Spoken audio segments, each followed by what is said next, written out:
హైదరాబాద్లోని కుత్బుల్లాపూర్లో చిట్టీల పేరుతో కోట్లాది రూపాయల మోసానికి తెరలేపాడు ఓ ఆర్ఎంపీ వైద్యుడు. మియాపూర్లోని మయూరి నగర్కు చెందిన ఆర్ఎంపీ వైద్యుడు అలీ నిజాంపేటలోని రేష్మా క్లినిక్ పేరుతో గత 20 ఏళ్లుగా నడుపుతున్నాడు.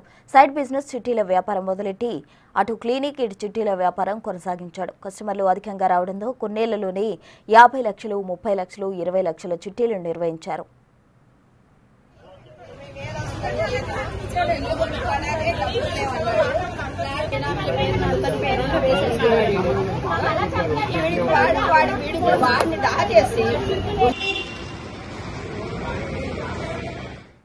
బండారి లేఅవుట్ కాలనీలో ఉంటున్న మహేష్ ను అకౌంటెంట్ గా నియమించుకున్నాడు. గత 2 ఏళ్లుగా చిట్టీల డబ్బులు వసూలు కాకపోవడంతో కష్టాల్లో కూరుకుపోయాడు.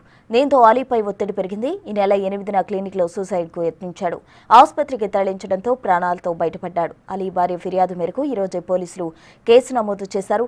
అలీ మళ్లీ క్లినిక్ కు వస్తుండటంతో బాధితులు చిట్టీల డబ్బుల కోసం క్లినిక్ ఇంటికి క్యూ కట్టారు. చిట్టీల డబ్బుల గురించి అలీ అతడి అకౌంటెంట్ మహేష్ మధ్య వివాదం జరిగింది. ఇక్కడ ఒక సమస్య ఉందని మీ మీడియా వాళ్ళు వచ్చారు కదా మాకు న్యాయం చేయడానికి. మా సమస్య విని దీనికి సరైన గవర్నమెంట్ దగ్గరికి తీసుకెళ్ళండి మీరు ఎట్లయినా కొంచెం. ఈ సమస్య అనేది ఎక్కడో పల్లెటూరులోనే ఎక్కడో కాదు. సోయానా శ్రీ రేవంత్ రెడ్డి గారు ఉన్న హైదరాబాద్ లోనే మా మధ్యలో జరిగింది నడిబొడ్డున. ఆయన కూడా కొంచెం స్పందించాలని, ఎందుకంటే 100 మంది దగ్గర ఎన్నో 100 కోట్లు స్కామ్ జరిగింది. ఇది దయచేసి ఆయన కూడా స్పందించాలని కోరుకుంటున్నాం.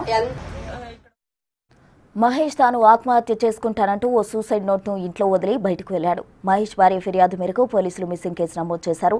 దీంతో బాధితులు రేష్మా క్లినిక్ వద్దకు చేరుకుని అలీని నిలదీశారు. తనను అకౌంటెంట్ మోసగించాడని అలీ పోలీసులకు ఫిర్యాదు చేశారు. బాధితులు మాత్రం అలీనే తమను మోసగించారంటూ పోలీసులకు ఫిర్యాదు చేశారు. బాధితులు నష్టపోయిన మొత్తం కోట్లలో ఉంటే కేసును ఆర్థిక నేరాల విభాగానికి అప్పగిస్తామని పోలీసులు తెలిపారు.